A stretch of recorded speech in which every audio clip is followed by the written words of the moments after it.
नमस्कार दोस्तों, इस वीडियो में श्रीमद् भगवत गीता के 18 अध्यायों और 700 श्लोकों को आज की पीढ़ियों के प्रत्येक मनुष्य के लिए, चाहे वो कोई भी हो, उसके करियर में, जीवन में, रिश्तों में, उसके प्रत्येक समस्याओं का समाधान करने के लिए कैसे भगवत गीता का उपयोग किया जा सकता है, ये बताया गया है। दोस्तों, यहाँ पूरे 18 अध्यायों को शामिल किया गया है और हर एक अध्याय की शुरुआत से पहले मैं आपको बताऊंगा कि उससे आपको क्या सीखने को मिलेगा। फिर उस अध्याय को बहुत ही आसान भाषा में आपको समझाया जाएगा और उसके बाद उससे होने वाले हमारे जीवन में सभी अच्छे परिणामों के बारे में आपको बताऊंगा। मित्रों, अगर आप सोचते हैं कि भगवत गीता में सिर्फ ये लिखा है कि भगवान की पूजा कैसे करते हैं, तो आप गलत है। क्योंकि भगवत गीता सिर्फ एक किताब या धार्मिक ग्रंथ नहीं है, बल्कि इसमें वो ज्ञान है जो इस पृथ्वी पर जीवन जीने वाले प्रत्येक व्यक्ति के लिए उपयोगी है।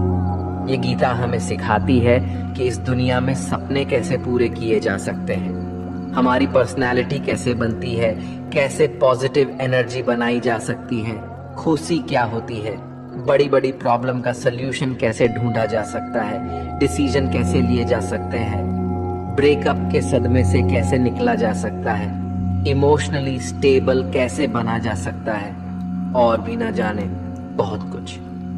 जीवन के इस सफर में हम सभी अपने सपनों को पूरा करने की इच्छा रखते हैं और ये सच है कि हम सब कुछ अच्छी तरह से पाना चाहते हैं। हर कोई अपने करियर में तेजी से आगे बढ़ना चाहता है और करोड़पति बनने का सपना देखता है। हम सभी अपने जीवन में बहुत कुछ सीखना चाहते हैं और जीवन के हर पहलुओं को समझने की कोशिश करते हैं। ये गीता हमें जीवन जीने का सही तरीका बताती है, हमें यह जानने में मदद करती है कि मरने के बाद हमारे साथ क्या होता है, और ये भी बताती है कि ब्रह्मांड कैसे बना है और भगवान के अस्तित्व की गारंटी कैसे है। क्या हम पुनर्जन्म लेते हैं? क्या ये जीवन रियल है या एक भ्रम? लेकिन क्या हमने ये सोचा है कि हमारे सपनों को पूरा करने के लिए हमें बिना थके, बिना किसी मार्गदर्शन के, बिना सही दिशा के सफलता मिल सकती है? क्या हमारा मोटिवेशन इतना मजबूत होना चाहिए कि हम कभी हार ना माने? हमने कई बार देखा है कि हम जब कभी किसी मोटिवेशनल वीडियो को देखते हैं तो हमारा जोश तो बढ़ जाता है, लेकिन जैसे जैसे हम अपने कर्मों में लग जाते हैं तो वही हमारा उत्साह ही कहीं गायब हो जाता है। हमें अकेले काम करते समय मोटिवेशन की कमी महसूस होती है, तो इसलिए ये वीडियो लंबा हो सकता है, लेकिन यदि हम इसमें दिए गए रहस्य को समझ लें तो हमें किसी और मोटिवेशनल वीडियो की तलाश करने की आवश्यकता नहीं होगी और हमें अपने उस लक्ष्य की ओर बढ़ने में मदद मिलेगी जिससे हमें अपने जीवन में प्राप्त करना है। लेकिन ये समझने के लिए हमें ध्यान पूर्वक बैठकर इस वीडियो की बातों को सुनने और समझने का समय देना होगा। और अगर आप इस वीडियो को बीच में छोड़कर जाना चाहते हैं तो कृपया कर आप इसे स्किप कर दें, क्योंकि अधूरा ज्ञान नहीं होने से भी ज्यादा खतरनाक हो सकता है। और भगवान श्री कृष्ण ने गीता में कहा है कि हमें किसी को जबरदस्ती गुप्त ज्ञान नहीं देना चाहिए। तो दोस्तों, इस सवाल का जवाब दीजिए, इस पृथ्वी पर जो न केवल हमारी बल्कि ब्रह्मांड की वर्तमान और भविष्य की सबसे महान मोटिवेशनल स्पीकर है, उनका नाम क्या है? हाँ, यही सच है, वो है भगवान श्री कृष्ण। महाभारत के युद्ध के मैदान में भगवान श्री कृष्ण आज की तारीख से न जाने कितने ही युगों पहले एक ऐसा ज्ञान दिया था जो आज 21वीं सदी की दुनिया के लोगों की लाइफस्टाइल पर एकदम सही बैठता है।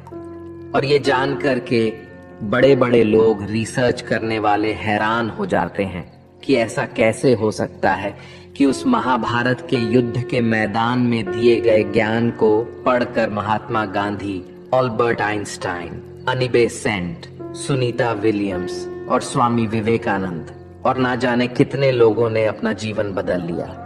दोस्तों, इस भगवत गीता के ज्ञान में ही एक दुखी, और हारे हुए धनुष नीचे गिरा देने वाले अर्जुन को महाभारत के युद्ध से पहले ही युद्ध का सर्वश्रेष्ठ विजेता बना दिया। आपके जीवन में जब खुद को सफलता की ओर बढ़ते हुए दिखाई देते हैं तो आपको ये महसूस हो सकता है कि आप अपने जीवन की सभी समस्याओं के सामने अर्जुन की तरह खड़े हैं और आपके लिए भी एक अद्वितीय गीता का ज्ञान उपलब्ध है और ये आपका अधिकार है कि आप उसे समझें और अपने जीवन में उसका मार्गदर्शन करें। भगवत गीता के अद्वितीय ज्ञान को समझकर आपको ये आश्चर्यजनक एहसास होगा कि ये अमूल्य ज्ञान हमें हमारे असली उद्देश्यों की ओर ले जाता है। ये किताब संस्कृत में भले लिखी गई है, लेकिन उसका अनुभव आपको हिंदी, इंग्लिश और अन्य भाषाओं में भी मिलेगा। मैं आपको इस अद्वितीय युद्ध के मैदान कुरुक्षेत्र में लेके जाऊंगा और यहाँ आपको समझा दूंगा कि आखिरकार क्यों भगवान ने अपना ज्ञान देने का निश्चय किया था।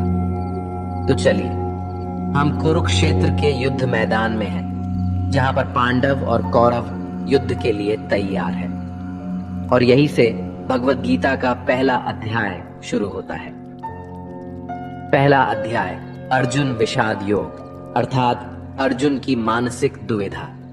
दोस्तों, इस परम ज्ञान को जानने से पहले कमेंट में जय श्री राधे कृष्ण अवश्य लिख दीजिए और इस वीडियो से आपको कुछ भी सीखने को मिल रहा है तो वीडियो को लाइक करके चैनल को सब्सक्राइब कर लीजिए और बेल नोटिफिकेशन आइकन को ऑल पर सेट कर लीजिए।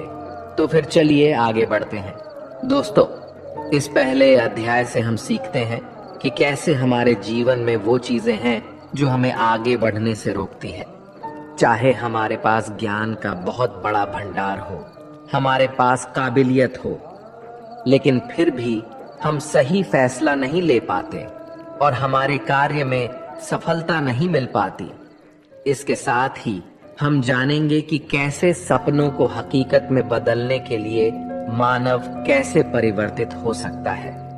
कौरवों में दुर्योधन के मन में खुशियों की अनगिनत उम्मीदें थीं। उसके पास बड़ी सेना थी, उसके पास गुरु द्रोणाचार्य और गुरु कृपाचार्य जैसे महान योद्धा थे।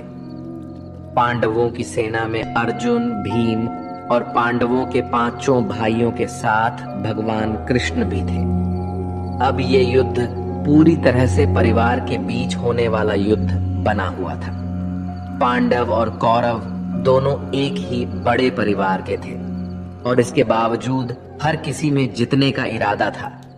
भगवान श्री कृष्ण के साथ अर्जुन ने अपनी सेना को सामने लाकर खड़ा किया ताकि वो देख सके कि उसको किन किन लोगों को मारना है। इस घड़ी में भगवान कृष्ण ने अर्जुन के रथ को मैदान के बीच में ले आए। वहां कुरुक्षेत्र के युद्ध मैदान में कौरवों की सेना में अर्जुन के सामने दादा भीष्म और गुरु द्रोणाचार्य खड़े थे और गुरु द्रोणाचार्य ने ही अर्जुन को तीर चलाना भी सिखाया था। अर्जुन ने युद्ध के मैदान में जिधर देखा वहां दोनों ही और परिवार वाले और गुरुओं के शिष्य ही नजर आ रहे थे। इस दृश्य को देखकर अर्जुन बहुत ही दुखी हो गए और कृष्ण से बोले कि यहाँ तो हर कोई मेरा सगा संबंधी है, मैं अपने ही लोगों को युद्ध में नहीं मार सकता। मुझे इस राज्य के लिए तो क्या, अगर कोई तीनों लोग भी दे दे तो भी मैं ऐसा युद्ध नहीं करूंगा जिसमें मुझे अपनों को ही मारना पड़े। गीता के इस पहले अध्याय से हमें ये सीखने को मिलता है कि वास्तविक सोच कैसी होती है।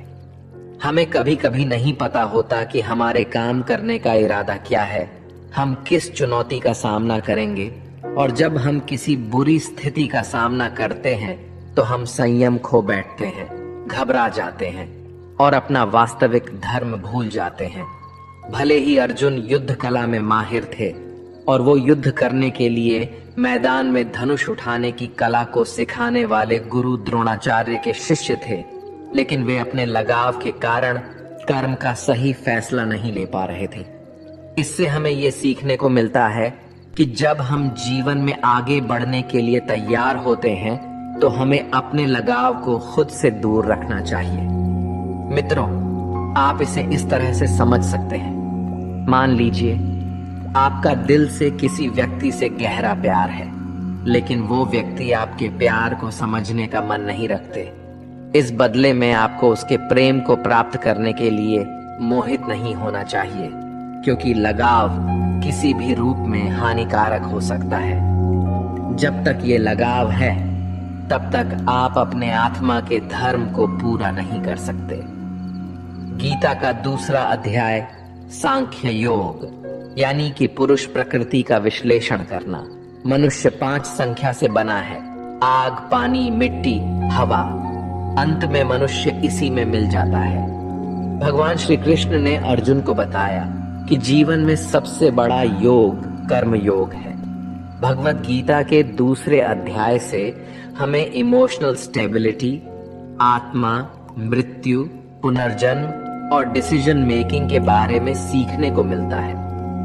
यहाँ हमें गुस्से के सबसे बड़े कारण और उनके समाधान के बारे में भी बताया गया है। जब अर्जुन ने युद्ध करने से मना किया तो सारथी श्री कृष्ण ने कहा, हे अर्जुन, ये तुम्हें अचानक से क्या हो गया है? तुम जैसे महान योद्धा के मुंह से ऐसी बातें शोभा नहीं देती। इसलिए अपने इस मन की कमजोरी को छोड़कर युद्ध के लिए फिर से खड़े हो जाओ। इस पर अर्जुन ने कहा कि इस युद्ध से बेहतर है कि मैं एक भिखारी बन जाऊं, क्योंकि मेरे पास यहाँ तक तो अपनी जिंदगी का कोई अहम मकसद ही नहीं है। मेरे पास सही और गलत का ज्ञान नहीं है, इसलिए मैं आपसे मार्गदर्शन मांगता हूँ। श्री कृष्ण मुस्कुराए। क्या कोई इंसान उनसे कुछ मांग सकता है और वो नहीं देंगे? यहीं से शुरू होता है भगवत गीता का ज्ञान, जिसे आपको भी अर्जुन की भावनाओं को जानना और समझना चाहिए। श्री कृष्ण अर्जुन को बोले, क्या तुम अचानक से डर रहे हो? तुम्हें डरना नहीं चाहिए, क्योंकि ये लोग तुम्हारे मारने से ही मरेंगे और तुम्हें ही उन्हें मारना होगा। इन सब लोगों का पिछले जन्म से और आगे के जन्म के साथ कोई संबंध नहीं है। वे तुम्हारे जैसे अनादि है। इसलिए जैसे कि तुम अपने पुराने कपड़े बदल कर नए पहनते हो, वैसे ही आत्मा शरीर को छोड़ देती है। हे अर्जुन, तू किसी मरे हुए इंसान को जीवित नहीं कर सकता, क्योंकि जीवन और मृत्यु का नियंत्रण सिर्फ मेरे पास है।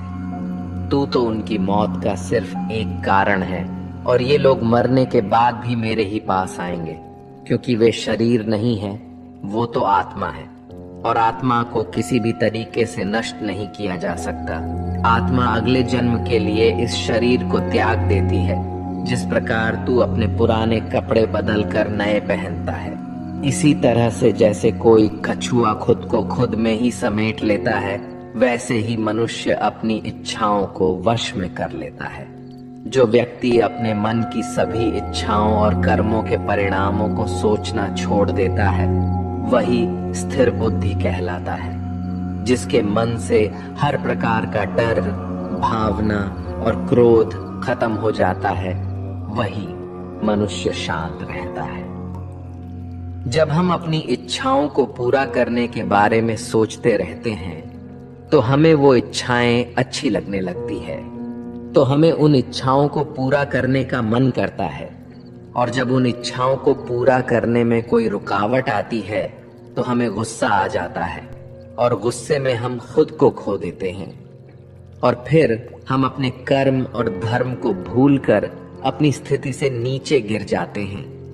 लेकिन जो व्यक्ति अपनी इच्छाओं को वश में करके उनका गुलाम नहीं होता, उसका अंतर्मन शुद्ध रहता है और उसके दुख का अंत हो जाता है।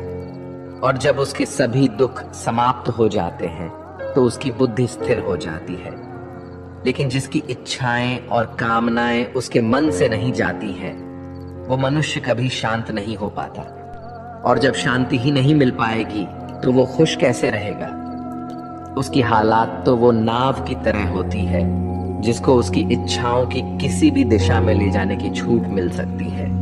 स्थिर बुद्धि वाले प्राणी समुद्र की तरह स्थिर रहते हैं, और इसी प्रकार के जीव मृत्यु के बाद मेरी शरण में आते हैं। मित्रों, अब हम इस अध्याय के वास्तविकता पर आते हैं, और आप में से कई लोग होंगे जिन्होंने अपने प्रियजनों को खो दिया है, और आज तक आप लोगों में से जिन्होंने भी अपने प्रियजनों की मृत्यु का दुख नहीं झेला है, उन्हें यह जान लेना चाहिए कि उनके जीवन में भी उनके अपने किसी सबसे प्रिय की मौत एक दिन अवश्य होगी। लेकिन उस वक्त उदास होने की कोई आवश्यकता नहीं है, क्योंकि खुद भगवान ने ही हमें स्मरण कराया है कि हमें अपने जीवन से पहले भी हम इस संसार में मौजूद नहीं थे और मृत्यु हो जाने के बाद भी नहीं रहने वाले हैं। और इसलिए हमें मौत का डर नहीं होना चाहिए। इसका कारण ये है, या तो हम परमात्मा में हमेशा के लिए मिल जाएंगे या हमारा पुनर्जन्म होगा। और जब सभी लोग आखिर में एक ही जगह मिलेंगे तो विलाप करने का क्या मतलब रह जाता है। और यही प्रकृति का नियम भी है। और आपको स्मरण रहे कि हम कोई शरीर नहीं है, हम तो केवल आत्मा है और उस परमात्मा के अंश है। और अगर हमें बनाने वाला ईश्वर है तो हमें उनमें ही मिलने का प्रयास करना चाहिए, उनमें ही लीन हो जाना चाहिए। यह संसार तो एक भ्रम है जिसे उस परमात्मा ने बनाया है। हमने देखा था कि अर्जुन निर्णय लेने में असमर्थ थे। जब भी हम कोई निर्णय लेते हैं तो एक और हमारा मुंह होता है और दूसरी और हमारा वास्तविक कर्म होता है। और इस खेल में हम वो नहीं कर पाते हैं जो हमारा असली काम होता है और जो हमें जीवन में सफलता के मार्ग पर आगे बढ़ने में मदद करता है। इससे हम एक एग्जाम्पल से समझते हैं। मान लीजिए आपको अपने घर से दूर कहीं किसी और शहर में शिक्षा के लिए या नौकरी के लिए या अपने किसी लक्ष्य को पूरा करने के लिए जाना पड़ रहा है, तो आपको अपने परिवार का मोह तो छोड़ना ही पड़ेगा। इसी तरह से आपको प्रत्येक निर्णय में ये ध्यान रहे कि आपके मोह और आपके वास्तविक कर्म में कौन ज्यादा महत्वपूर्ण है। इसके पश्चात हम चर्चा करेंगे कि हमारी समस्याओं का सबसे बड़ा कारण क्या है और उनका मुख्य समाधान क्या है। मित्रों, हमारे दुखों का सबसे महत्वपूर्ण कारण है हमारे खुद की इच्छाओं के बारे में विचार करना। जब हम अपनी इच्छाओं के बारे में सोचते हैं तो वक्त बीतने के बाद हम उन्हें पूरा करने की कोशिश करते हैं, और जब ये कोशिशें असफल हो जाती हैं तो हमारे अंदर क्रोध पैदा होता है। और क्रोध एक ऐसी चीज है जिसे कोई भी मनुष्य अपने शरीर को त्यागने से पहले नहीं छोड़ता है। तो फिर आप अपने जीवन के बाकी हिस्से में सच्ची खुशियों को कैसे प्राप्त कर सकते हैं? आप हमेशा अपने आप को समस्याओं से घिरा हुआ ही पाएंगे, क्योंकि ये दुनिया तो केवल आपकी खुद की छाया ही तो है। अब आप सोच सकते हैं कि जीवन में कोई इच्छा नहीं रखने से सफलता कैसे हो सकती है, कैसे आप अपना नाम कमा सकते हैं। इसके बारे में भगवान श्री कृष्ण ने कहा है कि सबसे पहले आपको अपने कर्म को पहचानना होगा, यानी आपके लिए वो क्या करना जरूरी है जो आपको अपने लक्ष्य की प्राप्ति में सहायक होगा। और इसके बाद सफल होने की उम्मीद या असफल होने का भय दिल में पैदा नहीं किए बिना अपने कार्य को कैसे करें, क्योंकि आपको लगेगा कि ये कार्य मैं नहीं बल्कि स्वयं भगवान कर रहे हैं। और इसी प्रकार आपकी हिम्मत भी कभी नहीं टूटेगी, क्योंकि आपको ये लगेगा कि आप खुद नहीं बल्कि परमात्मा कर रहे हैं। तीसरा अध्याय, कर्मयोग। भगवत गीता के तीसरे अध्याय में हम ये जानेंगे कि कौन सी दो चीजें हैं जो हमें इस दुनिया में सफलता प्राप्त करने में मदद कर सकती है। हम इसमें ये भी समझेंगे कि हम क्या है और कैसे हम अपने मन को नियंत्रित कर सकते हैं, हम अपनी बुरी आदतों को कैसे छोड़ सकते हैं और अपनी मनचाही मंजिल कैसे प्राप्त कर सकते हैं। अर्जुन ने पूछा, क्या ज्ञान कर्म से ज्यादा महत्वपूर्ण है? आप तो सन्यासी बनने की बात कर रहे हैं, लेकिन फिर भी युद्ध करने की सलाह दे रहे हैं। कृपया बताएं, मैं ज्ञान का मार्ग चुनूं या कर्म का मार्ग? श्री कृष्ण ने उत्तर दिया, इस संसार में मैंने खुद दो प्रकार के योग दिए हैं, एक है ज्ञान योग और दूसरा है कर्म योग। तुम मनुष्य हो और तुम अपने शरीर के कर्मों को पूरी तरह से छोड़ नहीं सकते। तुम्हें हर दिन काम करना ही पड़ेगा, जैसे कि तुम्हें खाना खाना है और सांस लेना है। और अगर तुम अपनी इच्छाओं को किसी भी प्रकार से रोकने की कोशिश करोगे तो तुम्हारे मन में कभी भी ये संदेह नहीं होने वाला कि तुम अपनी इच्छाओं के बारे में नहीं सोचोगे। इसका अर्थ है कि तुमसे जाने अनजाने में कर्म तो हो ही जाएगा, क्योंकि तुम मनुष्य ही तो हो, तो तुम अपने धर्म से भी बंधे हो। इसलिए तुम्हारे लिए सन्यास के रास्ते की जगह कर्म का रास्ता ज्यादा सही है। मतलब ज्ञान योग या सांख्य योग की जगह कर्म योग उचित होगा। इसलिए तुम ये सोचो कि ये काम तुम नहीं कर रहे हो, बल्कि तुम्हारा शरीर प्रकृति का गुलाम होकर कर रहा है। फल की इच्छा किए बिना अपना कर्मयोग को करो, क्योंकि अगर तुम अपने आप को स्वयं के कर्म का करने वाला नहीं मानोगे तो मैं तुम्हारा कर्ता बनूंगा, और जब मैं तुम्हारा कर्ता बनूंगा तो तुम्हें बिना मांगे ही वो सभी सुख सुविधाएं दूंगा जिसकी तुम्हें जरूरत होगी। अगर तुमने बिना मेहनत किए ही सुख सुविधाओं और राज्य का भोग किया तो तुम एक चोर की भांति हो जाओगे और तुम कभी परमात्मा यानी कि मुझसे नहीं मिल पाओगे, मुझ में लीन नहीं हो पाओगे। जिस तरह से महान लोग खाने के लिए नहीं बल्कि जीने के लिए खाते हैं, उसी तरह से तुम भी परिणाम के लिए नहीं बल्कि भलाई के लिए युद्ध करो। हे अर्जुन, तुम मनुष्य में सबसे बड़े हो, इसलिए जैसा तुम करोगे ठीक वैसा ही तुम्हारी संतान या आने वाली सभी पीढ़ियां करेंगे। अर्जुन, तुम मुझको ही देख लो, मैं तो भगवान हूं। मुझे भला किसी काम को करने की क्या आवश्यकता है, पर मैं इसलिए अपना काम करता हूं क्योंकि मनुष्य की आत्मा मेरा ही तो एक छोटा सा हिस्सा है, और जैसा मैं करूंगा वैसा ही फिर मनुष्य करेगा, और इस तरह से तो पूरी सृष्टि ही नष्ट हो जाएगी। कोई अगर तुम्हारा साथ भी ना दे या तुम्हारी बुराई भी करे तो तुम उनको बिना कुछ कहे सिर्फ अपना कर्म करते जाओ, और ऐसा करने पर वो मनुष्य भी कुछ समय बाद तुम्हारे जैसा ही करना शुरू कर देगा। जो मनुष्य ये सोचता है कि वो कर्म खुद कर रहा है, उससे बड़ा मूर्ख और दुखी इस दुनिया में कोई नहीं है, और ज्ञानी लोगों के द्वारा ऐसे मूर्खों पर कभी ध्यान नहीं देना चाहिए। इसलिए हे अर्जुन, तू भी अपने आप को इस कर्म के बंधन में ना बांधकर बिना किसी आशा के, दया के और पश्चाताप के इस युद्ध को लड़। हे अर्जुन, खुद का धर्म और कर्म दूसरों के धर्म और कर्म से ज्यादा अच्छा और बड़ा समझा जाना चाहिए। भले ही हमारे द्वारा खुद के धर्म और कर्म के पालन करने में कोई कमी या कसर क्यों ना रह गई हो। अर्जुन ने फिर से पूछा कि अगर मनुष्य परमात्मा का अंश है तो उससे गलतियां क्यों हो जाती है और वो बुरे काम क्यों करता है।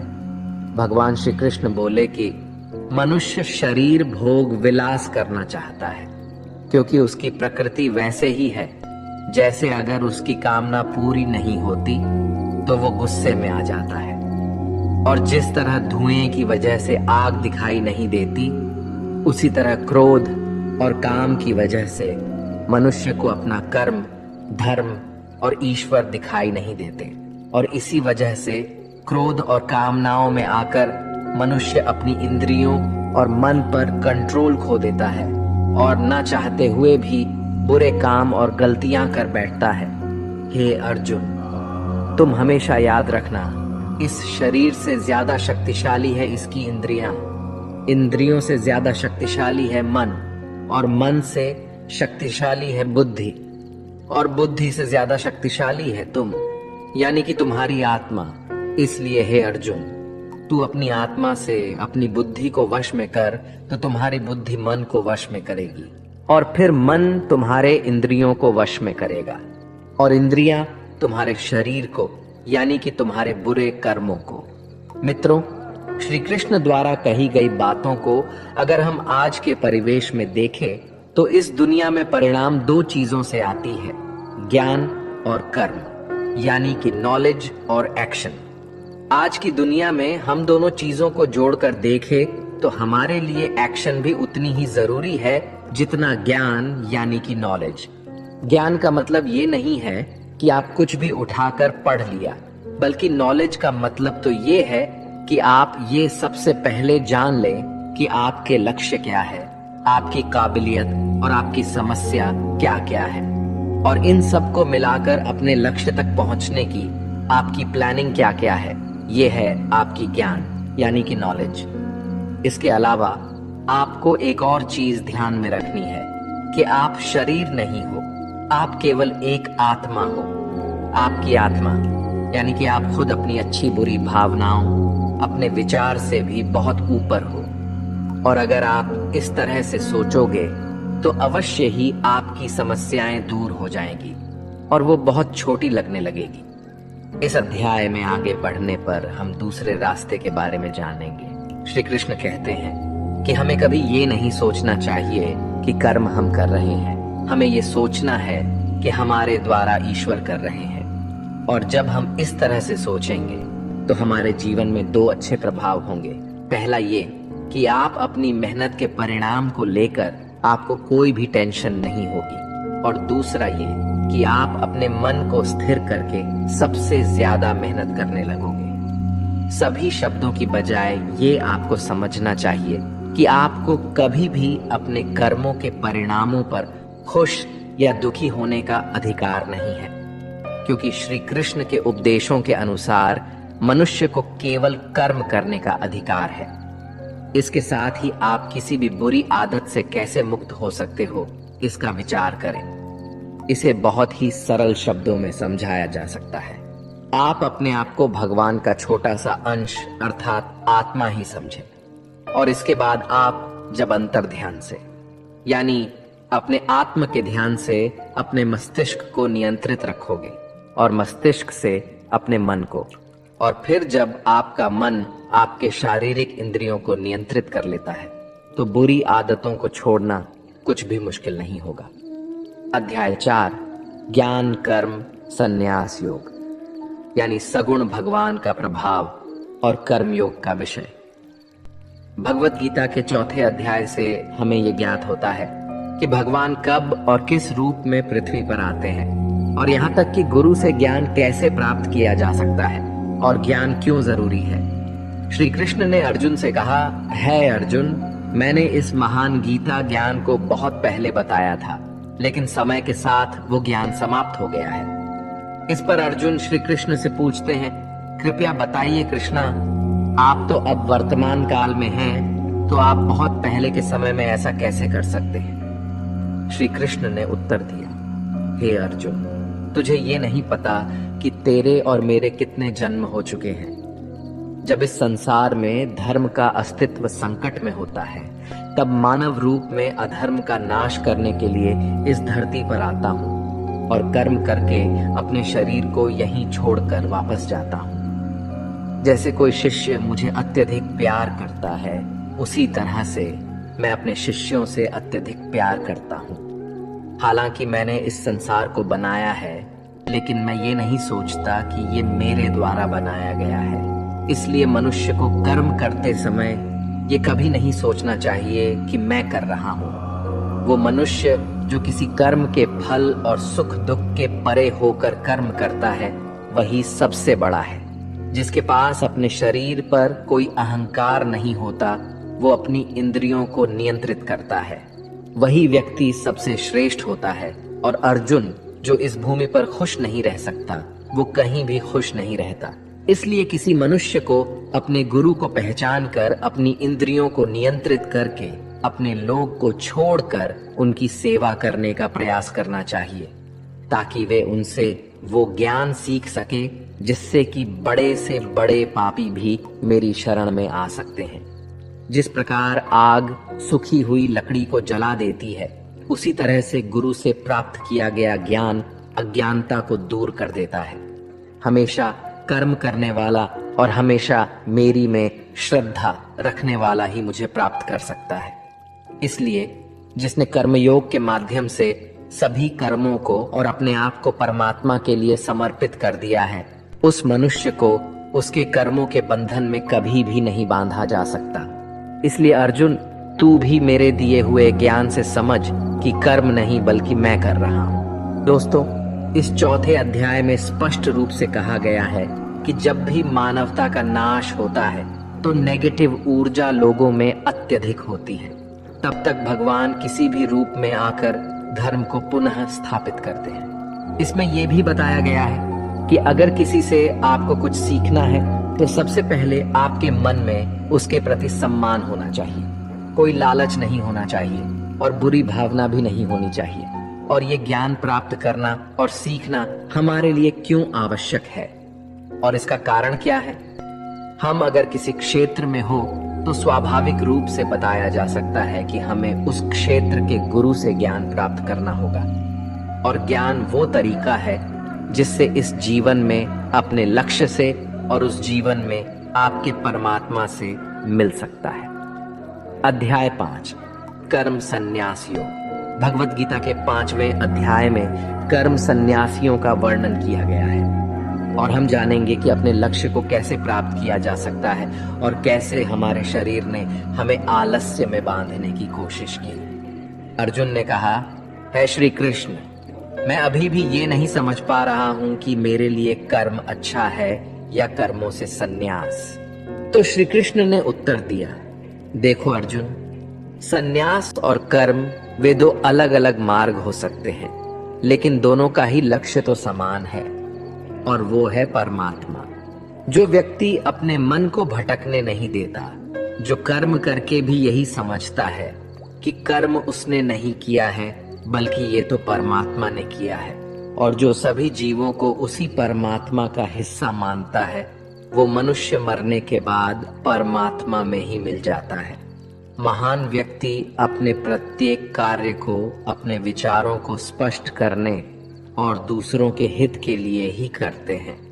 परमात्मा कभी भी मनुष्यों को बुरे काम करने के लिए नहीं प्रोत्साहित करता, बल्कि लोग खुद ही अपने क्रोध और मोह में आकर बुरे कार्य करते हैं और फिर उसी प्रकार से उनके फल सुनिश्चित हो जाते हैं।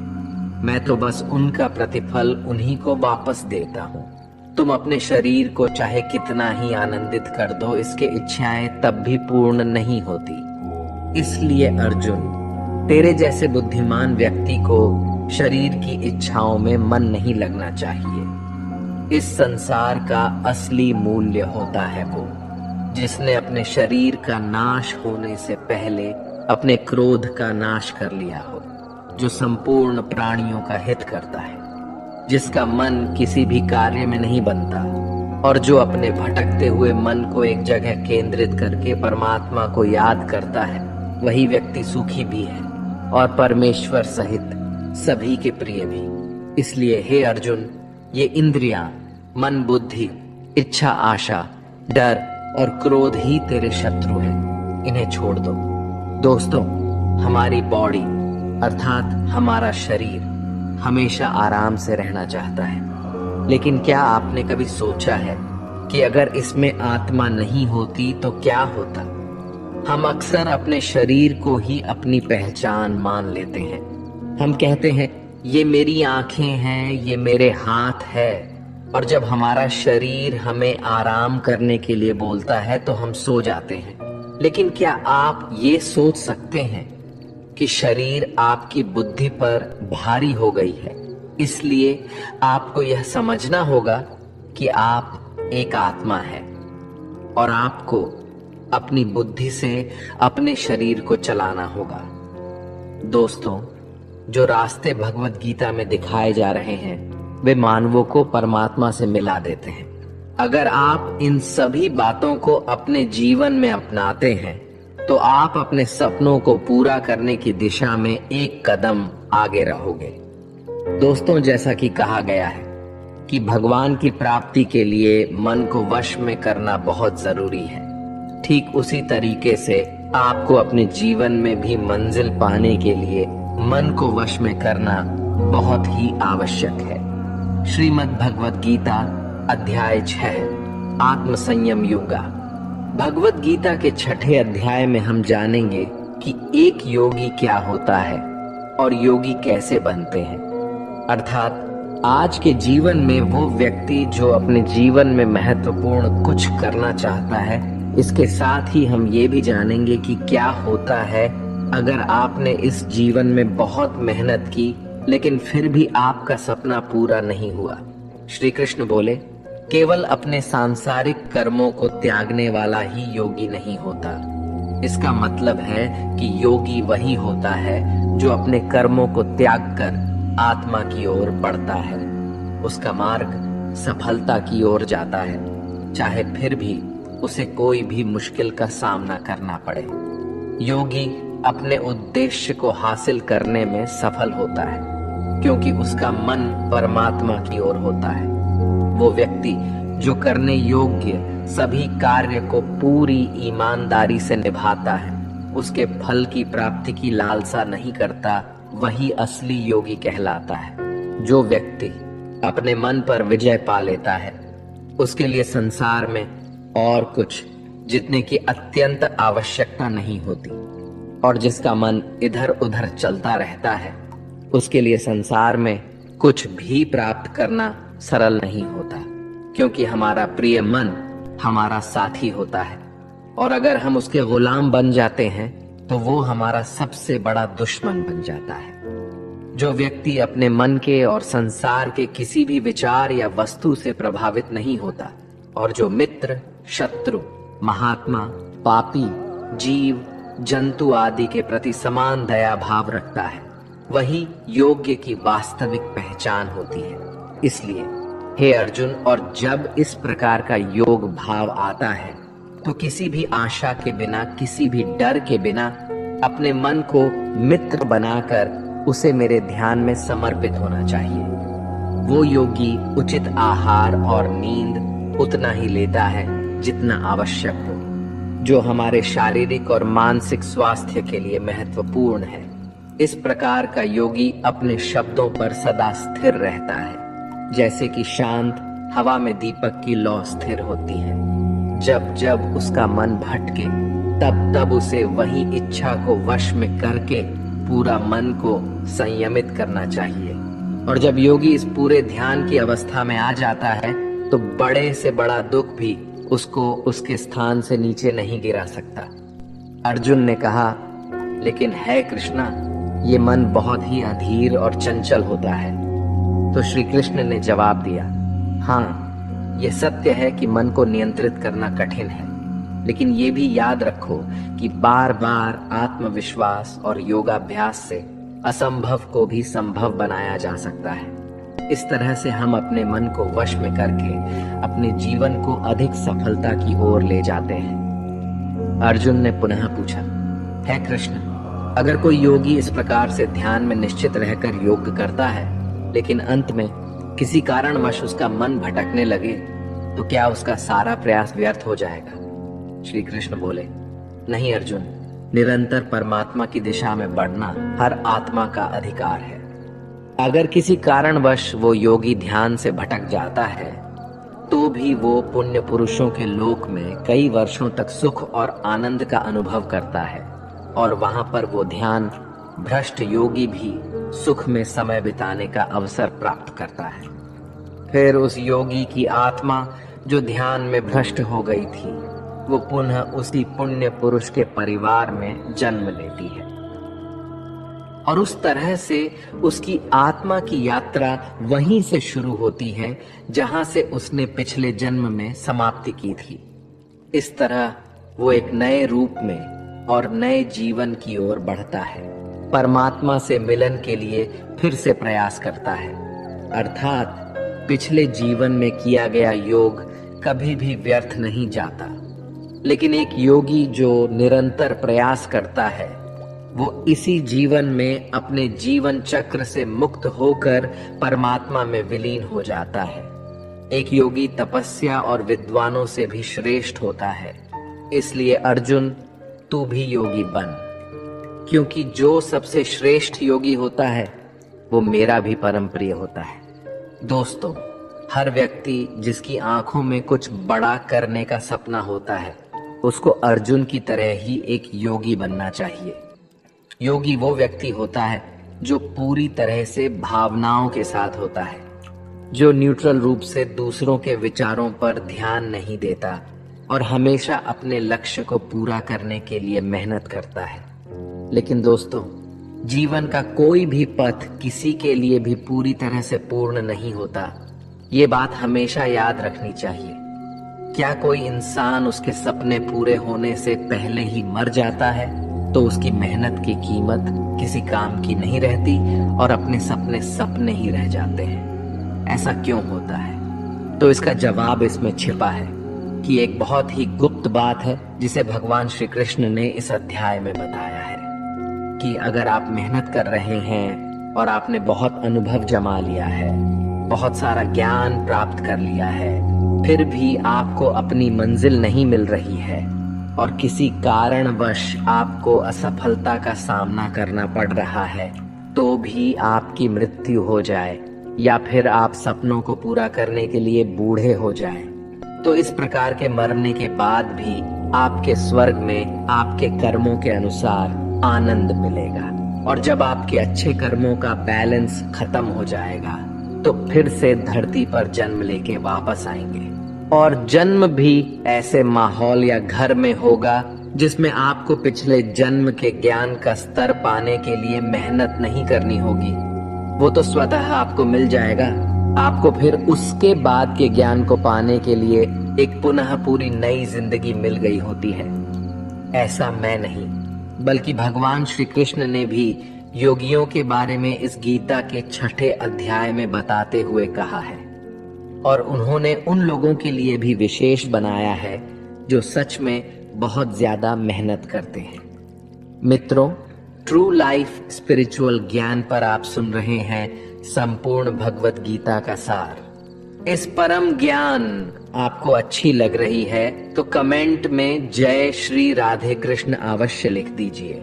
और इस वीडियो से आपको कुछ भी सीखने को मिल रहा है तो वीडियो को लाइक करके चैनल को सब्सक्राइब कर लीजिए और बेल नोटिफिकेशन आइकन को ऑल पर सेट कर लीजिए।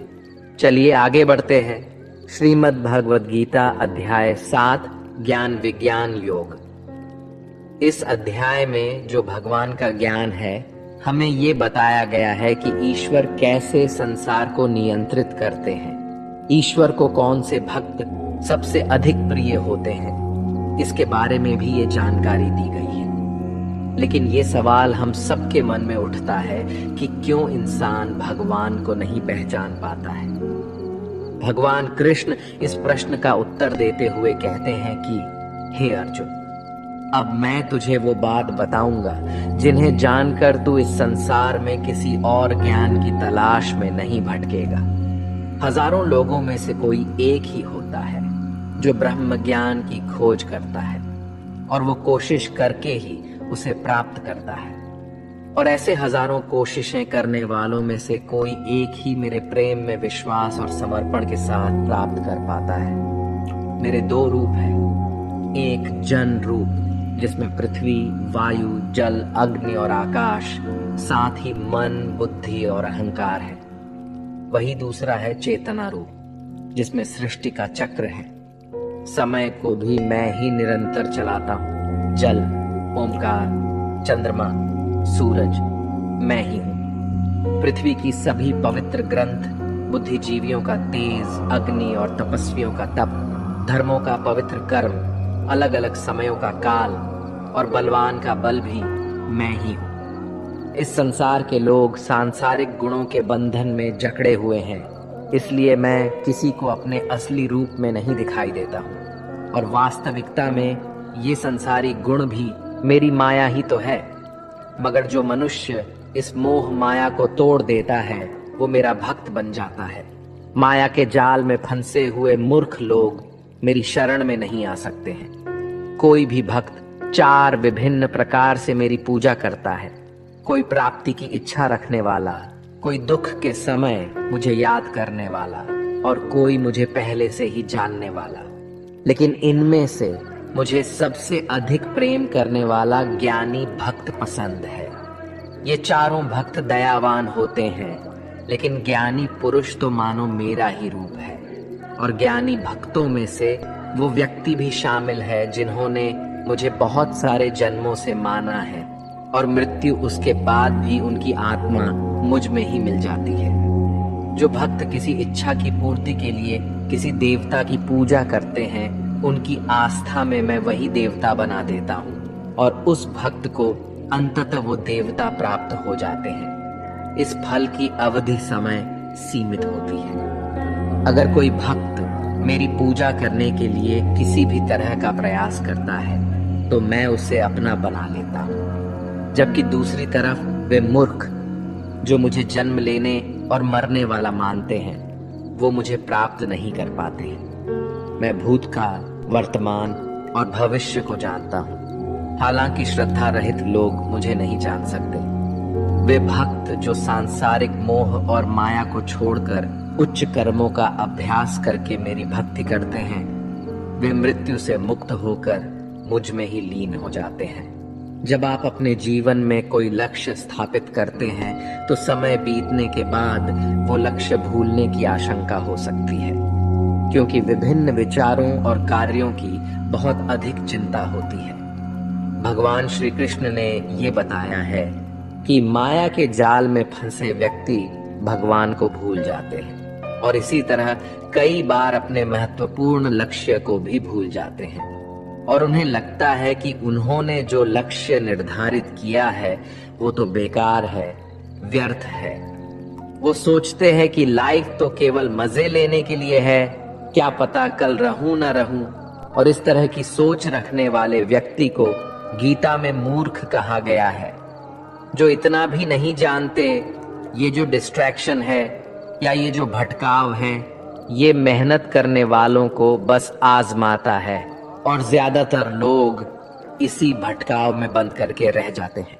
वहीं दूसरी तरफ जो लगातार बिना डिस्ट्रैक्ट हुए कठिन परिश्रम करता है वही व्यक्ति सफलता को प्राप्त कर पाता है और इसके मन को शांति प्राप्त होती है। अध्याय 8 अक्षर ब्रह्म योग। इस अध्याय में हम जानेंगे कि भगवान क्या है और उन्हें कैसे प्राप्त किया जा सकता है, देवता क्या होते हैं और इस संसार का कारण क्या है। ये सभी बातें हम इस अध्याय में सीख सकते हैं। अर्जुन ने पूछा, है कृष्ण, परम ब्रह्म क्या होता है, आध्यात्म का स्वरूप क्या होता है, कर्म क्या होता है, ये संसार कैसे चलता है और देवता कौन होते हैं। इसलिए इस अध्याय में अर्जुन के इन सभी प्रश्नों के उत्तर भगवान श्री कृष्ण द्वारा दिए गए हैं। श्री कृष्ण कहते हैं कि जीवों की वास्तविकता ही अध्यात्म होती है। कर्म हमारे द्वारा पास्ट में किया गया त्याग होता है जिसका परिणाम हमें वर्तमान में मिलता है। उसी तरह से हमारे वर्तमान में किए गए कर्म या त्याग वो भविष्य में मिलने वाले परिणामों को ही जन्म देते हैं। इस संसार का निर्णय करता वो मैं ही हूँ और जब कोई व्यक्ति अंत के क्षण में अपने मन में वही भाव और अपने ध्यान को उसी भाव में स्थिर करके शरीर को छोड़ता है तो वो उसी भाव को प्राप्त करता है। इसलिए मुझे याद करने वाले हमेशा मेरे पास आते हैं। इसलिए अर्जुन, तू भी मुझ में ही ध्यान कर और युद्ध करके तू मुझे ही पाएगा। वे लोग मुझे सदैव याद करते हैं, वे सरलता से मेरे पास आते हैं और जो मेरे पास आते हैं उनके जन्म मरण का चक्र समाप्त हो जाता है, उनके सारे दुख हमेशा के लिए खत्म हो जाते हैं। श्रीमद् भगवद गीता के अनुसार सहस्त्र युग अहर यद्ध ब्राह्मणों विदु, अर्थात ब्रह्मा का एक दिन 1000 महायुग के बराबर होता है। इसके अनुसार ब्रह्मा का एक दिन 4 अरब 32 करोड़ 100 वर्ष होता है। इसी प्रकार इतनी ही अवधि ब्रह्मा की रात्रि की भी होती है। ब्रह्मा के एक दिन की सुबह में ही संपूर्ण संसार का निर्माण होता है और रात के प्रारंभ में ही वो संसार फिर से ब्रह्मा में ही समा जाता है और इस चक्र में लगातार पुनर्जन्म का चक्र चलता ही रहता है। लेकिन जो मेरे भक्त होते हैं उन्हें शीघ्र ही इस चक्र से मुक्ति मिल जाती है। इसलिए हे अर्जुन, मैं तुझे वो 2 मार्ग बताता हूँ जिससे लोग या तो मोक्ष को प्राप्त करते हैं या फिर से इस संसार में उन्हें वापस आना पड़ता है। जब सूर्य का प्रकाश होता है तो शुक्ल पक्ष चल रहा होता है और सूर्य उत्तरायण में होता है। जब कर्म योगी जो शरीर छोड़ने वाला होता है मेरे पास हमेशा के लिए आ जाता है, और जब रात्रि होती है तो कृष्ण पक्ष आता है और सूर्य दक्षिणायन में मौजूद होता है। उस समय पर कर्मयोगी अपने शरीर को त्याग कर परलोक में जाते हैं और वहां बहुत समय तक आनंद सुख भोगते हैं। फिर संसार में उन्हें वापस आना ही पड़ता है।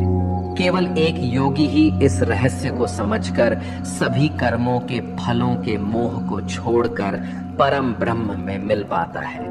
अब हम इस चैप्टर को आजकल के समय में देखें तो वो लोग जो अपने लक्ष्य को हमेशा के लिए यादगार बनाना चाहते हैं उन्हें बहुत ही मेहनत करनी पड़ती है, क्योंकि जैसा श्री कृष्ण ने बताया है ये संसार का चक्र बहुत बड़ा है और लोग आते जाते रहते हैं। लेकिन वे लोग जो अपने जीवन में अद्वितीय निश्चय रखते हैं उन्हें ज्ञान योगी और कर्म योगी बनना होता है। ब्रह्मा का एक दिन बहुत लंबा होता है।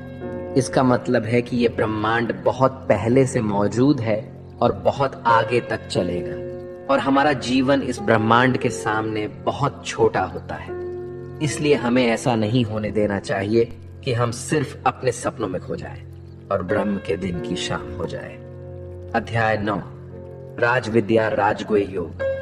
ये अध्याय हमारे मानसिक और आत्मिक जीवन को उसके स्वभाव और दिव्यता के साथ जोड़ता है और उसके मध्य संतुलन को बनाए रखना सिखाता है। इस अध्याय में हम ये भी जानेंगे कि जब हम अलग अलग देवी देवताओं की पूजा करते हैं तो इससे क्या होता है, तो ऐसा क्यों करते हैं और उसके परिणाम क्या होते हैं। श्री कृष्ण कहते हैं वो मनुष्य जो मुझ में श्रद्धा नहीं रखते वो इस संसार में बार बार दुख झेलने के लिए आते जाते रहते हैं। मैं इस संसार को बार बार उत्पन्न और समाप्त करता हूँ। मैं ही मनुष्यों को उनके कर्मों के अनुसार फल देता हूँ, पुनर्जन्म देता हूँ, लेकिन मुझे अपने कार्य का कोई भी घमंड नहीं है। मैं ऐसा करते हुए भी इस कर्म के बंधन में नहीं फंसता।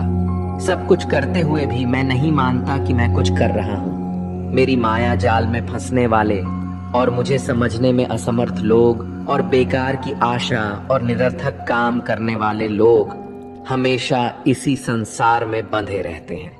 वो वेदों को पढ़कर स्वर्ग की प्राप्ति के लिए मेरी पूजा करते हैं। वे लोग इंद्रा के स्वर्ग के सुख का आनंद उठाते हैं, लेकिन उनके स्वर्ग के सुख तब तक ही बने रहते हैं जब तक कि उनके मानव जीवन के पुण्य समाप्त नहीं हो जाते हैं। और जब उनके पुण्य समाप्त हो जाते हैं तो उन्हें फिर से इसी पृथ्वी पर जन्म लेने का अवसर मिलता है। किंतु जो मुझे मतलब परमेश्वर को ही सब कुछ मानकर अपने कर्म फल को त्याग कर निरंतर प्रेम करते हैं, मैं उनकी न केवल सभी आवश्यकताओं को पूरा करता हूँ बल्कि उन्हें सदैव मेरी शरण में स्थान देता हूँ। भूतों और पितरों को पूजने वालों का ज्ञान कम होता है और वो फिर से इस मृत्यु लोक में आते ही है। इसलिए अर्जुन, यदि तू कुछ भी कर्म करता है और दान देता है तो उसे मुझ में स्मरण करके कर, तो वो मुझे ही प्राप्त हो जाएगा। मेरे लिए प्रिय और अप्रिय सब बराबर है। यहाँ तक कि अगर कोई बहुत ही अत्याचारी हो, चाहे स्त्री हो या पुरुष, चाहे राजा हो या भिखारी, वो मुझ में ही समर्पित होकर इस अनंत सागर को पार कर पाता है। इस प्रकार अगर तू खुद को मुझ में अर्पित करेगा तो मैं ही तुझे प्राप्त होऊंगा। मित्रों, इस अध्याय में श्री कृष्ण कहते हैं कि जो कोई भी भक्त सच्चे मन से किसी ईश्वर में पूजा और आदर उस ईश्वर के प्रति रखता है तो मैं उसके इस भक्ति को उस ईश्वर से जोड़ देता हूँ। अध्याय 10 विभूति योग। ये अध्याय बहुत ही महत्वपूर्ण है क्योंकि इस अध्याय में भगवान श्री कृष्ण अपने दिव्य रूप की महत्वपूर्ण चर्चा करते हैं और अर्जुन को उनकी महिमा का दर्शन कराते हैं। ये अध्याय हमें ये बताता है कि भगवान कैसे हमारे चारों ओर मौजूद है और हमारे जीवन में उनका साक्षात्कार कैसे किया जा सकता है। वैसे तो आपने कई बार सुना है कि भगवान ऐसे हैं, भगवान वैसे है, सभी जगह है, प्रत्येक कण में है। श्री कृष्ण कहते हैं, हे अर्जुन, तू मेरा सच्चा मित्र है और मुझसे प्रेम करता है, इसलिए अब मैं तुझे स्वयं का वास्तविक परिचय देता हूँ। मेरे जन्म के बारे में किसी को नहीं पता, लेकिन जो ये जानता है कि मैं कभी नहीं जन्म लेने वाला और कभी भी नहीं मरने वाला हूँ, वही सबसे बड़ा ज्ञानी है। ज्ञान और मूर्खता, सत्य और झूठ, सुख और दुख, मन और बुद्धि, रचना और नाश, कृति और अपमान सहित सभी भाव वास्तव में मैं ही हूं। इस जगत में जिस किसी ईश्वर की पूजा की जाती है वो असलियत में मैं ही हूं। दोस्तों, इस अध्याय में भगवान ने हमें ये दिखाया है कि वे हमारे जीवन के हर पहलू में मौजूद हैं।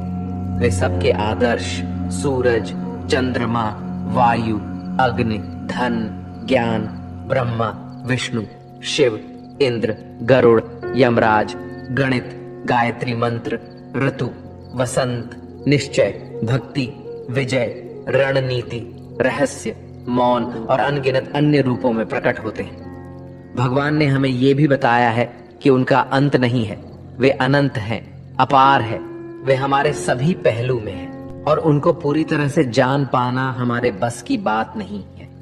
श्री कृष्ण अर्जुन से कहते हैं, हे अर्जुन, मुझे पूरा जानना तेरे लिए किसी काम का नहीं है।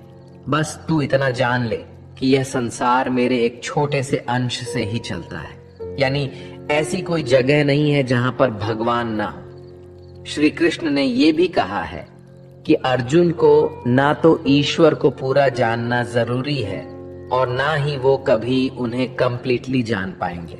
मित्रों, अगर हम इसे अपनी लाइफ में इस तरह से रिलेट करें कि जैसे भगवान ने कहा है कि मैं अनंत हूं और तू उतना ही जान जितना तेरे लिए आवश्यक है, बिल्कुल उसी तरह से आपको भी अपनी लाइफ में उन चीजों में अपने टाइम और एनर्जी वेस्ट नहीं करनी है जो आपके लिए आवश्यक नहीं है, जो आपके कर्म से हट करके है। केवल आपके वास्तविक कर्म से जुड़े चीजों में ही अपना ध्यान लगाए, जिससे सफलता और मानसिक शांति प्राप्त हो सके।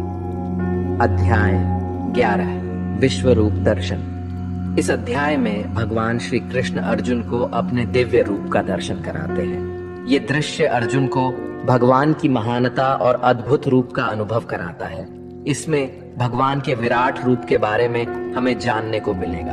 अर्जुन श्री कृष्ण से कहते हैं, हे कृष्ण, आपके दिए हुए ज्ञान से मेरे सारे संदेह दूर हो गए हैं, लेकिन अगर संभव हो तो मैं आपका महान रूप देखना चाहता हूँ। तो श्री कृष्ण कहते हैं, हे अर्जुन, परंतु इन मानवों की आंखों से ये सब नहीं देख पाएगा तू, इसलिए मैं तुझे ये सब देखने के लिए दिव्य नेत्र प्रदान करता हूँ। मित्रों, इसके बाद जो अर्जुन ने देखा उसके वास्तव में कल्पना भी नहीं की जा सकती है। ईश्वर का ना तो कोई आरंभ था और ना ही कोई मध्य और ना ही कोई अंत था। उस रूप से इतना प्रकाश निकल रहा था जितना हजारों सूरज भी मिल जाए तो भी उतना ना निकल पाए। अर्जुन ने कई संसार को श्री कृष्ण में समाहित होते हुए देख पाए। फिर अर्जुन ने हाथ जोड़ते हुए श्री कृष्ण से कहा कि है परमात्मा, मैं आपके शरीर में सभी देवों को, सभी मनुष्यों को देख पा रहा हूं, लेकिन आपके शरीर का तो ना कोई आरंभ दिख रहा है, ना कोई मध्य है और ना ही कोई अंत। आप में हर तरह के अस्त्र शस्त्र है, हर तरह के प्रकाश और सूर्य है। स्वर्ग और धरती के बीच का पूरा आकाश मानो आपसे ही भर गया है। कई देवता के समूह आप में प्रवेश कर रहे हैं तो कई लोग भयभीत होकर हाथ जोड़े खड़े हैं। आपके अनंत हाथ, पैर, पेट, आंखों वाले मोह रूप को देखकर समस्त सृष्टि सहित मैं भी व्याकुल हो रहा हूँ। यहाँ तक कि मैं पांडवों को और कौरवों की पूरी सेना के महान योद्धाओं का अंत होकर आप में जाता हुआ देख पा रहा हूँ। आपके ये विकराल रूप इस संपूर्ण ब्रह्मांड को अनंत ऊर्जा दिए जा रहा है कृष्ण, इतने रूपों में आप कौन से हो? मैं आपको कैसे पहचानूं? फिर श्री कृष्ण कहते हैं, मैं तो हर जगह हूँ और मैं ही समय हूँ। इन सभी योद्धाओं की मौत को पहले ही लिख चुका हूँ। तू तो सिर्फ इनकी मौत का कारण है, मारने वाला तो मैं ही हूँ। ये सुनकर अर्जुन के चेहरे पर थोड़ा डर दिख रहा था, पर अर्जुन धैर्य के साथ बोले, है परमात्मा, आपका ये रूप देखकर अब मुझे पता लग गया कि क्यों योगी महर्षि देवता जैसे ही आत्मा है आपका पूजन क्यों करते हैं। आप तो सत्य और असत्य से भी ऊपर हो। आपके इस रूप की व्याख्या करने के लिए मेरे पास शब्द ही नहीं है। आप ही इस संसार के पालनकर्ता और विनाशक हो। आपको हर दिशा से नमस्कार है, स्वीकार कीजिए, क्योंकि ना तो कोई आपका आदि है और ना ही अंत। आपको कोटि कोटि नमन। हे प्रभु, मुझे भय है कि मैंने अज्ञानता में आपको मित्र कृष्ण कहा है और कई बार लोगों के सामने आपका मजाक भी उड़ाया है। मुझे आपके इस सत्य का पता नहीं था, इसलिए अगर संभव हो तो आप मुझे क्षमा कीजिए। जैसे पिता पुत्र को क्षमा कर देता है, उसी तरह आप भी मुझे क्षमा कर दीजिए। हे प्रभु, आपके इस रूप को देखकर मैं खुश भी हो रहा हूँ और मैं भयभीत भी हूँ। अतः कृपा करके आप अपना प्रसिद्ध चतुर्भुज विष्णु रूप के दर्शन दीजिए, जिसमें आपके मुकुट, चक्र और गदा के साथ आपको देखने की अभिलाषा है। फिर श्री कृष्ण कहते हैं कि हे अर्जुन, मैंने तेरे आग्रह पर वो रूप दिखाया है जिसको आज तक कोई मनुष्य नहीं देख पाया है और ना ही कभी देख पाएगा।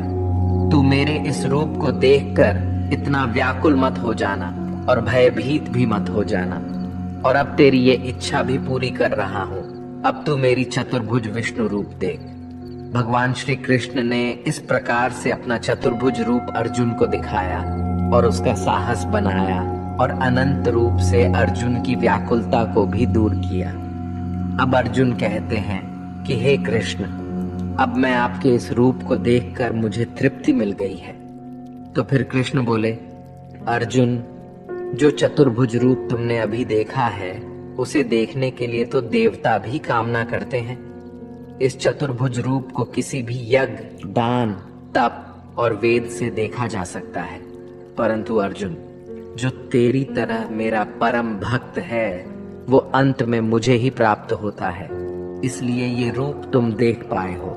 मित्रों, गीता के इस अध्याय से आप आज के टाइम में भी ये सीख सकते हो कि अगर हम सच्चे मन से मेहनत करते हैं तो कई बार सफलता को पाने के बाद हमें लगता है कि हमने इतनी मेहनत कर ली, और जब सफलता आती है और तब लगता है कि ये तो ज्यादा ही मिल गया, मैंने तो इतना मेहनत नहीं किया था। और मित्रों, यही महान लोगों का एक सद्गुण होता है कि वो मेहनत तो करते हैं, लेकिन उनको यह भी आभास नहीं होता कि कितनी मेहनत कर लिया उन्होंने। यही महान लोगों की महान सोच होती है। अध्याय 12, भक्ति योग। इस अध्याय में भगवान हमें बताते हैं कि भक्ति के माध्यम से ही हम उन्हें प्राप्त कर सकते हैं। हमें भगवान के प्रति विश्वास, प्यार और समर्पण दिखाना चाहिए। इससे हमें ये सीखने को मिलता है कि हमें भगवान के प्रति भक्ति और प्यार बढ़ाने का प्रयास करना चाहिए। जो व्यक्ति हर तरह के सुख और दुख, वस्त्र और मित्रता, लाभ और हानि, मोह और इच्छा, हर तरह के मौसम से दूर रहता है और सभी प्राणियों को एक समान नजरिए से देखता है, और जो अपने मन और इंद्रियों को पूरी तरह से वश में रखता है, वही परम आनंद को पाता है। जो निंदा और प्रशंसा को एक समान समझता है, किसी भी स्थान पर किसी भी आहार के साथ रह सकता है, वो भक्त मेरे लिए बेहद प्रिय है। और उनमें से भी जो निष्काम भाव से अपने कर्म मेरी सेवा में लगाते हैं, वही भक्त मेरे लिए श्रेष्ठ है। इस अध्याय में हमें ये भी सिखाया गया है कि हमें अपने पूर्व अनुभवों से सीखने की कोशिश करनी चाहिए। एक छात्र या एक व्यक्ति जो अपने जीवन में कुछ महत्वपूर्ण करना चाहता है, उसे कम खाना चाहिए और हर प्रकार की भावनाओं के साथ होना चाहिए। खुद के लक्ष्य को कैसे प्राप्त करना है, केवल यही सोचना चाहिए, और ये तभी प्राप्त हो सकता है जब हम भगवान के प्रति विश्वास, प्यार और समर्पण करते हैं। अध्याय 13, क्षेत्र क्षेत्र विभाग योग। इस अध्याय में भगवान हमें आत्मा और शरीर के बीच के अंतर की बात करते हैं। हमारी आत्मा शरीर के परे है और हमें इसे समझना चाहिए। ये हमें सिखाती है कि हमारे शरीर से भी ज्यादा हमारी आत्मा ज्यादा असली है और हमें इसके साथ मिलकर जीना चाहिए। इस अध्याय से हमें ये ज्ञान मिलता है कि कैसे हमारे कर्मों के परिणाम की रचना होती है। श्री कृष्ण हमें बताते हैं ये शरीर एक क्षेत्र है, जैसे कि खेत एक क्षेत्र होता है। खेत में हम बीज बोते हैं और उसके सही समय पर फल होता है। इसी तरह हमारे जीवन में भी हम कर्म के बीज बोते हैं और उसका सही समय पर हमें फल मिलता है। इसलिए शरीर को क्षेत्र कहा गया है।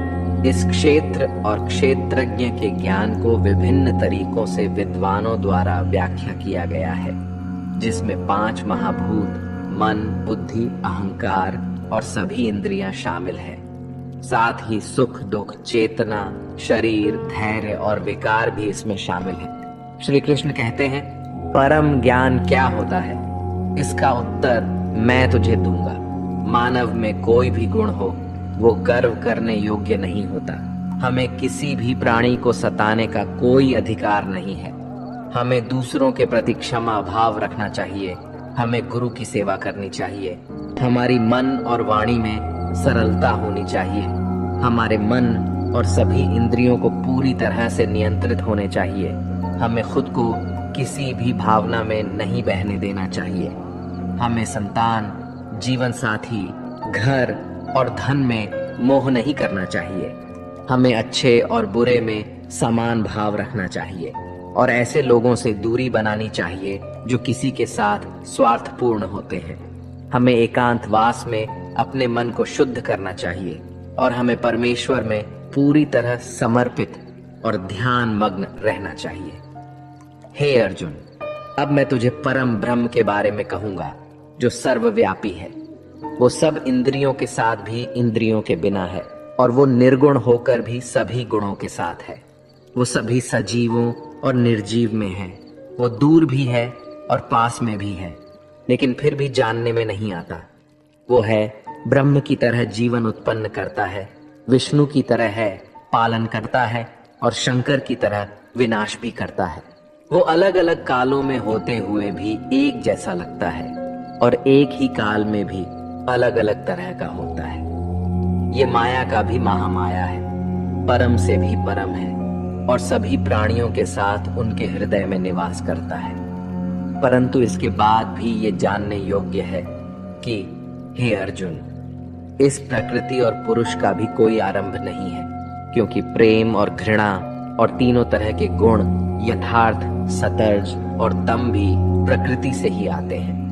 कार्य और कार्यों को करने वाली इंद्रियां भी प्रकृति से ही उत्पन्न होती हैं। प्रकृति से जन्मा मनुष्य प्रकृति के ही गुणों को भोगता है और इन्हीं गुणों के अनुसार ही उसका जन्म और मरण तय होता है। इस तरह से जो भी मनुष्य पुरुष और प्रकृति के ज्ञान को जानता है, वो कर्म करता हुआ भी मुझे प्राप्त होता है और मुझ परमात्मा को हर मनुष्य अपने अलग अलग तरीके से पाता है। और जो मंदबुद्धि होते हैं, वो तो इस ज्ञान को सुनकर और मेरी प्रकृति को जानकर ही वो भी मृत्युलोक से मुक्त हो जाते हैं। ये अध्याय हमें सिखाता है कि हमारे शरीर के बाहर हमारी आलसी, हमारी असली आत्मा है और हमें उसके साथ मिलकर रहना चाहिए। अध्याय 14, गुणत्रय विभाग योग, अर्थात गुणों का महत्व। इस अध्याय में भगवान गुणों के बारे में बताते हैं, सत्व, रजस और तामस के गुण। श्री कृष्ण कहते हैं, हे अर्जुन, अब मैं तुझे संसार के उन 3 गुणों के बारे में बताऊंगा जो आत्मा को शरीर से बांधते हैं और जिन्हें जानकर कोई भी मनुष्य मुझे पा सकता है। ये 3 गुण हैं, सत्व गुण, रजोगुण और तमोगुण।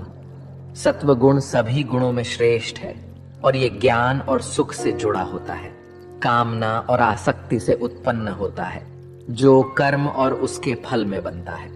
रजोगुण मनुष्य को कर्म करवाता है और उसे अविचलित रहने नहीं देता। ये कामना और आसक्ति से उत्पन्न होता है।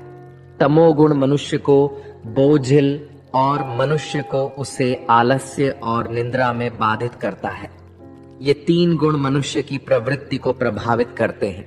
जिस प्रकार सत्व गुण बढ़ जाता है तो मन में शांति और ज्ञान बढ़ता है, वही समय रजोगुण को बढ़ाता है।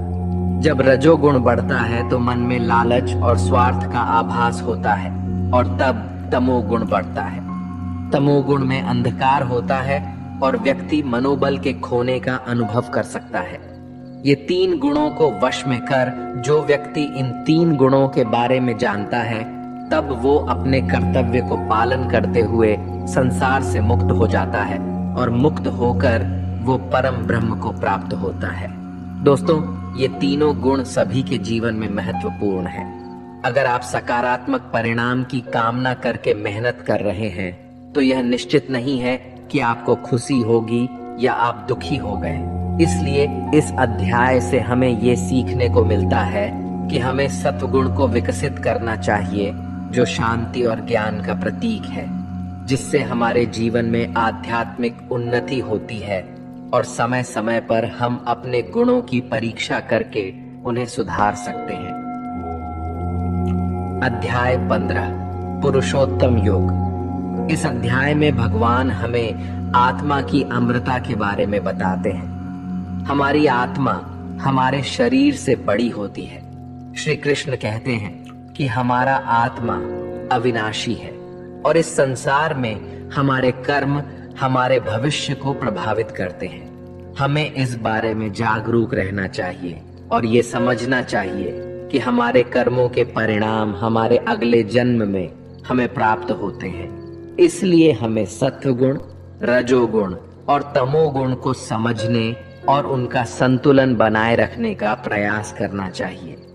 आत्मा हमें मुक्ति की ओर ले जाती है और हमें अपने कर्मों को सावधानी से चुनना चाहिए ताकि हम सब कुछ सही दिशा में ले जा सके। इसी तरह से हम परम ब्रह्म की प्राप्ति कर सकते हैं और सभी व्यक्ति के अंतर्निहित परमात्मा को पहचान सकते हैं। इस अध्याय से हमें ये सीखने को मिलता है कि हमें सत्वगुण को बढ़ाने का प्रयास करना चाहिए और अपने अंदर के तमोगुण और रजोगुण को कम करने का प्रयास करना चाहिए, जिससे हम अपने जीवन में सफलता और आत्मा की मुक्ति की दिशा में आगे बढ़ सके। अध्याय 16 द्वासुर संपद विभाग योग, अर्थात गुणों का विभेद। इस अध्याय में भगवान हमें दैव्य और असुरी प्रकृति के बारे में बताते हैं।